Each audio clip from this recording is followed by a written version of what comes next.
जैसे जैसे फिल्म आगे बढ़ती है, मुलिगन रेजिस्टेंस के बारे में गैब्रियल पर निर्भर होने लगती है, लेकिन उसे कोई जानकारी देने से इनकार कर देती है। कुछ ही समय बाद रेजिस्टेंस एलियंस के खिलाफ एक सफल हमला करता है, लेकिन यह हमला और भी ज्यादा दमन को जन्म देता है, क्योंकि खास शिकारी भेजे जाते हैं जो उनके नेतृत्व को खत्म कर सके। रैफ इन हत्याओं से बच जाता है जब मुलिगन उसे गोली मारकर गिरफ्तार कर लेती है, इससे पहले कि वह साइनाइड की गोली निगल सके। गैब्रियल को भी अधिकारियों द्वारा गिरफ्तार कर लिया जाता है। मुलिगन रैफ को यातना देती है और गैब्रियल को दिखाती है, जिससे गैब्रियल यह मानने के लिए राजी हो जाता है कि वह उस गुप्त नेटवर्क से संपर्क करे जिसमें रेजिस्टेंस काम करता है, ताकि वह उनके नेता से मिल सके। इसके बाद गैब्रियल एक वेश्या से मिलता है जिसका नाम है जेन डो वेरा फार्मिगा, जो आश्चर्यजनक रूप से उसे नाम से जानती है। वह एक पुलिस छापे के दौरान अचानक और चौंकाने वाले तरीके से मार दी जाती है। फिल्म शुरू करने से पहले चैनल को सब्सक्राइब करें, बेल आइकन दबाएं और कमेंट में बताएं कि आपको ये वीडियो कैसी लगी। फिल्म की शुरुआत में हमें बताया जाता है कि एलियंस ने पूरी दुनिया पर कब्जा कर लिया है। एलियंस इस दुनिया को नष्ट नहीं करना चाहते, बल्कि यहाँ रहना चाहते हैं और यहाँ के संसाधनों का उपयोग करना चाहते हैं। ठीक वैसे ही जैसे इंसान दूसरे ग्रहों पर जाने की कोशिश कर रहे हैं। अगर इंसान अपने विनाश से बचना चाहते हैं तो उन्हें एलियंस के साथ रहना होगा और एलियंस के नियमों पर काम करना होगा। साधारण शब्दों में कहें तो अब इंसान एलियंस के गुलाम बन चुके हैं और एलियंस को इस दुनिया में विधायिका कहा जाता है। अब इस दुनिया की सरकार को एलियंस के बनाए नियमों को मानना होगा। एलियंस अब धरती के संसाधनों का उपयोग कर रहे हैं और इंसानों के लिए जमीन के नीचे एक रहने की जगह बना रहे हैं, जहां का वातावरण और जलवायु उनके एलियंस रहने के अनुसार है। वह क्षेत्र जहां वे रहते हैं उसे क्लोज्ड जोन कहा जाता है, जहां कोई नहीं जा सकता सिवाय एलियंस और सरकारी अधिकारियों के। एलियंस इस स्थान को कभी नहीं छोड़ते और सरकारी अधिकारी भी केवल मिलने जाते हैं। ने हर इंसान की गर्दन पर एक ट्रैकिंग डिवाइस लगाया हुआ है, जिसमें हर इंसान की बायोडेटा और क्रिमिनल रिकॉर्ड्स होते हैं। इस दुनिया में जहां सभी सरकारी अधिकारी एलियंस की सुनते हैं, एक ऐसा ग्रुप भी है जो एलियंस के खिलाफ लड़ना चाहता है। वह इस युद्ध की शुरुआत करना चाहता है ताकि बाकी लोग भी एलियंस के खिलाफ लड़ें और उन्हें इस दुनिया से बाहर निकाल सके। इस मूवी का नाम है द फिनिक्स और हम इसके नेता रिफ को देखते हैं। रिफ ने एलियंस के बेस को तबाह करने की योजना बनाई थी और वह बहुत से लोगों से मिला था, लेकिन दुर्भाग्य से उसकी योजना सफल नहीं हो पाई। अब हमें गैब्रियल दिखाया जाता है, जो असल में रिफ का भाई था। रिफ की मौत के बाद वह एक डेटा रिकवरी सेंटर में काम करने लगा है। अब हमें विलियम नाम का एक पुलिस ऑफिसर दिखाया जाता है जो एलियंस के लिए काम करता है। आज उसने अखबार में फिनिक्स का एक विज्ञापन पढ़ा और उसे पता चला कि ये फिनिक्स की गुप्त बगावती ग्रुप का एक सीक्रेट मैसेज है, जिसका मतलब था कि पुरानी घटना में फिनिक्स के सारे लोग मरे नहीं थे। कुछ विद्रोही अब भी जिंदा थे जो अब भी एलियंस के खिलाफ लड़ने की योजना बना रहे थे। पता चलता है कि विलियम रिफ और गैब्रियल के पापा का दोस्त था। वह हमेशा गैब्रियल से मिलता था। उसे लगता था कि गैब्रियल कहीं ना कहीं उस विद्रोही ग्रुप से जुड़ा हुआ है, क्योंकि वह रिफ का भाई है और वह ग्रुप की जानकारी देकर विलियम का मिशन सफल कर सकता है, जिससे उसे प्रमोशन मिल सकता है। लेकिन गैब्रियल ने कभी भी रिफ के ग्रुप से संपर्क नहीं रखा था और न ही रखना चाहता था। वह अपनी साधारण जिंदगी जीना चाहता था, यहाँ तक कि वह विलियम की मदद के लिए भी उससे संपर्क नहीं करना चाहता था। गैब्रियल से मिलने के बाद विलियम अपनी दोस्त जेन से मिलता है, जिसका संपर्क हर सरकारी अधिकारी से था। वह उससे कुछ जानकारी इकट्ठा करता है और फिर अपने ऑफिस में जाकर अधिकारियों को बताता है कि फिनिक्स ग्रुप अब भी काम कर रहा है। वह एक सीक्रेट मिशन की तैयारी कर रहे हैं, जिसके उसके पास सबूत भी है। वह बस आने वाले आतंकवादी हमले को रोकना चाहता था। इसके बाद ये कहीं ना कहीं सही साबित होता है, क्योंकि दिखाया गया कि फिनिक्स ग्रुप असल में एक मिशन की प्लानिंग कर रहा था और वे सब इसके निष्पादन के लिए मिलने वाले थे। यह मिशन रिफ ने ही शुरू किया था और रिफ को इस मिशन की शुरुआत की हिम्मत अपने पापा से मिली थी। दिखाया गया है कि 2019 में एलियंस ने मार्शल लॉ लागू कर दिया था। रिफ के पापा, जो एक पुलिस ऑफिसर थे, एलियंस की गुलामी सहन करने को तैयार नहीं थे। इसी वजह से वे शहर से उल्टी दिशा में भागने की कोशिश करते हैं और इस जगह से निकलने की कोशिश करते हैं। लेकिन जब वे एक सुरंग तक पहुंचते हैं, एलियंस आगे से उसे बंद कर देते हैं और रिफ की मां और पापा मारे जाते हैं। इसके बाद रिफ और गैब्रियल अकेले रह जाते हैं। अब सीन शिफ्ट होता है 2027 में, वर्तमान में, जहां आज विलियम गैब्रियल से मिल रहा है और उससे अनुरोध कर रहा है कि मुझे उस विद्रोही ग्रुप तक पहुंचने में मदद करो। बदले में मैं तुम्हें एक सुरक्षित जीवन दूंगा। गैब्रियल इस बार भी उसकी नहीं सुनता तो विलियम उसके पास एक ट्रैकर लगा देता है, क्योंकि उसे शक था कि गैब्रियल अब भी उन विद्रोहियों से मिलेगा। अब गैब्रियल को उसकी कंपनी में दिखाया जाता है, जहां वह एलियंस के लिए डेटा इकट्ठा कर रहा था। यह एक डाटाबेस था जहां उसने देखा कि उसकी एक सहकर्मी ने एक छोटी सी चिट्ठी पर गुप्त जानकारी लिखी थी। हालांकि उसे पता, जब गैब्रियल फीनिक्स के एक सदस्य से मिलने जाता है तो वह सदस्य तुरंत उसे पकड़ लेता है और उसकी गर्दन पर एक ऐसा उपकरण लगा देता है जिससे उसका पूरा ट्रैकिंग सिस्टम हैक हो जाता है और उसकी सही लोकेशन बदल जाती है। इसके बाद वह उसे अपनी गुप्त जगह ले जाता है, जहां वह लंबे समय बाद अपने भाई रिफ को जिंदा देख रहा था। अब तक हमें जो बताया गया था कि रिफ को उसकी मिशन के दौरान मार दिया गया था, वह झूठ था। उस मिशन के बाद रिफ ने खुद को अंडरग्राउंड छिपा लिया था और अपनी गर्दन से एलियन चिप हटा दी थी ताकि उसे ट्रैक न किया जा सके। और आज भी वह एलियंस के खिलाफ साजिश रच रहा था। अब रिफ गैब्रियल से मिली जानकारी लेता है, उसे कुछ पैसे देता है और उसे शहर छोड़ जाने के लिए कहता है, क्योंकि मिशन के निष्पादन के बाद गैब्रियल का नाम फीनिक्स ग्रुप के साथ कहीं जुड़ जाता है और उसे गिरफ्तार कर लिया जाएगा। लेकिन रिफ ऐसा नहीं चाहता।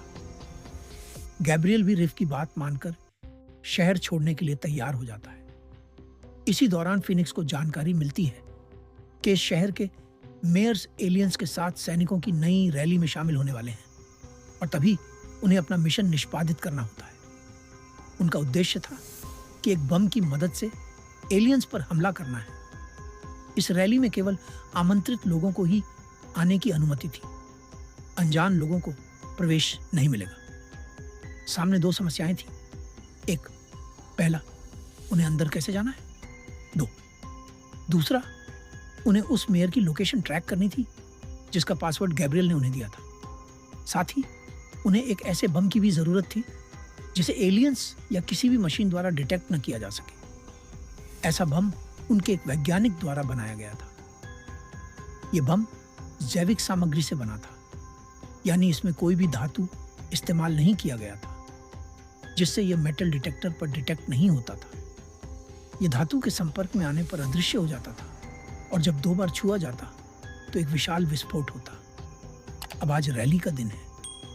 रैली से एक दिन पहले विद्रोहियों के पूरे ग्रुप ने डॉक्टर की मदद से अपनी गर्दन में लगे उपकरण निकाल ली थे।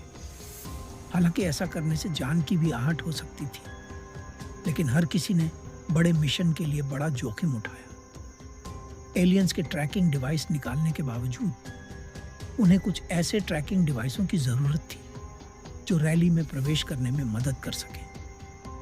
उन्हें उन लोगों के ट्रैकिंग डिवाइस चाहिए थे जो पहले से ही आमंत्रित थे लेकिन अब मर चुके थे। उन लोगों के ट्रैकिंग डिवाइस को वे अपने दांतों के नीचे रख लेते थे और साथ ही दूसरे दांत में सोडियम साइनाइड यानी जहर डाल देते थे, ताकि अगर मिशन के दौरान उन्हें पकड़ लिया गया तो वे जहर के कारण मर जाएं, लेकिन कोई जानकारी न दे सके।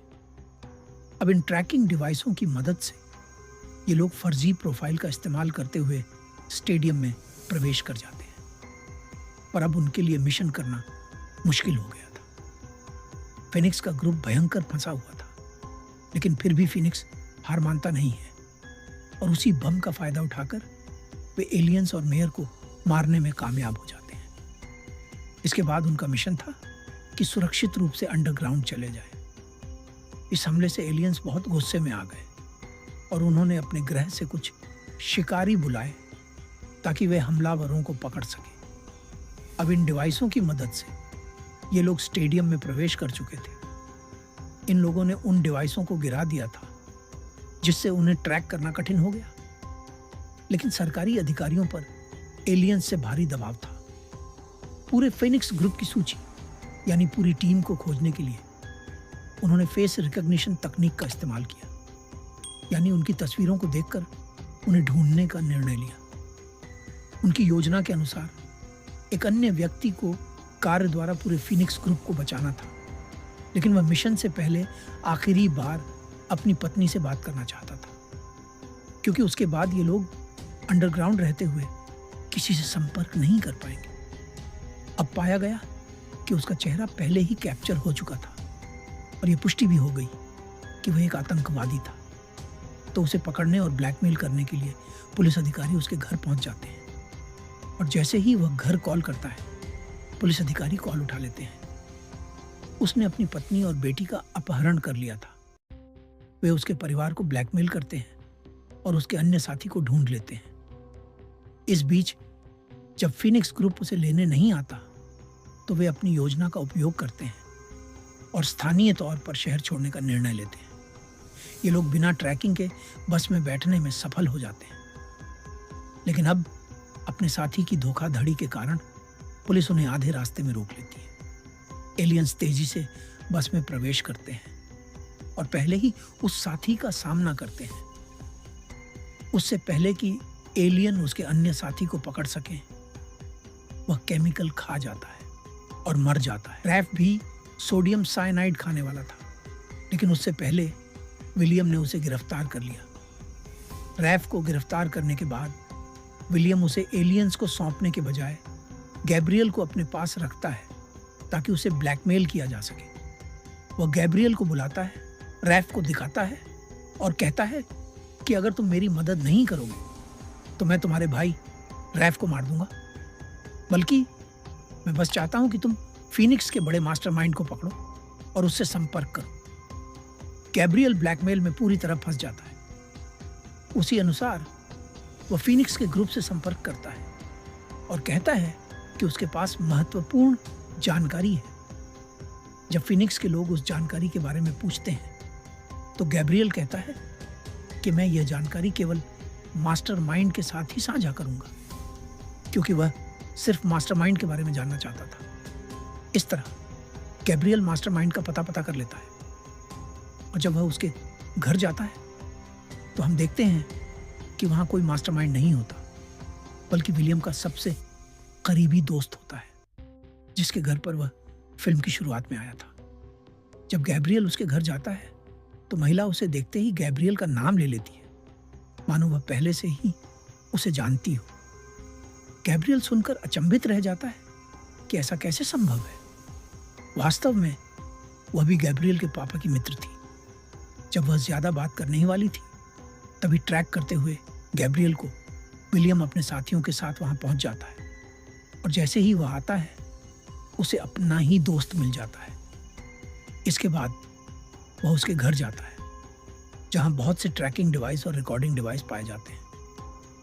पाया जाता है कि सारे हाई प्रोफाइल सरकारी अधिकारी उसके घर जाते थे, जिनका कहीं ना कहीं एलियंस से संबंध था। जब भी वह एलियंस के बारे में बात करता, वहां रिकॉर्ड होता था और इसी तरह एलियंस की जानकारी जमा की जाती थी और फिर उनके खिलाफ एक योजना बनाई गई थी। इन हाई प्रोफाइल लोगों में एक पुलिस कमिश्नर भी था, जिसने एलियंस की जानकारी जैन, इस महिला को दी थी, पर उन्हें यह नहीं पता था कि वह महिला भी एक जासूस हो सकती है। कमिश्नर की इसी गैर जिम्मेदाराना हरकत के कारण न केवल उसे उसके पद से निकाला जाता है, बल्कि उसे गिरफ्तार भी कर लिया जाता है और जहां विलियम ने रैफ को पकड़ा था, उसे भी जेल भेज दिया जाता है। विलियम के काम से खुश होकर उन्हें प्रमोट कर दिया जाता है और उन्हें कमिश्नर बना दिया जाता है। रैफ और कमिश्नर को एलियन स्पेसशिप की मदद से एलियन ग्रह पर भेज दिया जाता है, जिसकी वजह से गैब्रियल बहुत दुखी होता है। अपने एलियंस को रिपोर्ट करने से पहले विलियम एक बार गैब्रियल से मिलने आता है, जो बेहद उदास है। गैब्रियल उससे कहता है कि मेरे भाई का मिशन फिर से असफल हो गया। इस पर विलियम सहानुभूति दिखाते हुए कहता है, मुझे नहीं पता, ये तो मिशन की असफलता की योजना ही है। ऐसा कहते हुए वो गैब्रियल को एक चिप देता है। और यहाँ एक बहुत बड़ा ट्विस्ट सामने आता है कि विलियम भी इन सारी मिशनों का हिस्सा था। जेन, जिसकी मौत हो गई थी, गैब्रियल की माँ की भी मित्र थी। इस वीडियो में गैब्रियल के शैशव की शूटिंग भी दिखाई जाती है, जिसमें विलियम और उसके पापा सभी दोस्त थे। और इन सभी लोगों ने मिलकर असल में एक फीनिक्स ग्रुप का गठन किया था। इस वीडियो में गैब्रियल के पापा सहित किसी ने भी एलियंस को गुलाम बनाने की इच्छा नहीं जताई थी, इसलिए उन्होंने इतनी ऊंची स्तर पर योजना बनाई थी। वीडियो के अंत में गैब्रियल से कहा जाता है कि तुम्हें भी इस लड़ाई को जारी रखना होगा और लोगों को स्वयं के लिए प्रेरित करना होगा। फिर फिल्म वर्तमान में लौट आती है, यानी 2027 में, जब विलियम एलियन सभ्यता में अपनी पहली रिपोर्ट देने जा रहा होता है। और उसी समय उसके पूरे शरीर पर वही अदृश्य द्रव लगा होता है जो बम की तरह विस्फोट करता है। इसका मतलब है कि सारी योजना वैसी ही थी। पहला मिशन असफल होता है, लेकिन विलियम को प्रमोशन मिल जाता है। उसके बाद विलियम एलियन सभ्यता के अंदर चला जाता है और पूरी एलियन सभ्यता को नष्ट कर देता है। और यहाँ एक और ट्विस्ट सामने आता है कि इस पूरी फिल्म में मास्टरमाइंड तुम नहीं थे, बल्कि खुद विलियम ही थे, जो हमेशा फिनिक्स के खिलाफ दिखाया गया था। और इस बारे में जेन को छोड़कर किसी को कुछ पता नहीं था। अब जैसे ही विलियम अपने क्लोज्ड जोन में प्रवेश करता है, वह एलियन सभ्यता विस्फोट हो जाती है। एक बड़ा धमाका होता है और वो एलियन सभ्यता नष्ट हो जाती है। इसके नष्ट हो जाने के बाद एलियंस डर जाते हैं, क्योंकि अब फीनिक्स ग्रुप के अलावा दुनिया भर में नए नए ग्रुप उभर चुके थे, जिन्होंने एलियंस के खिलाफ ये छोटी सी लड़ाई शुरू कर दी थी। और लोग अब एलियंस से अपने अधिकार वापस लेने लगे थे। और बस ये सब दिखाकर ये फिल्म वहीं खत्म हो जाती है।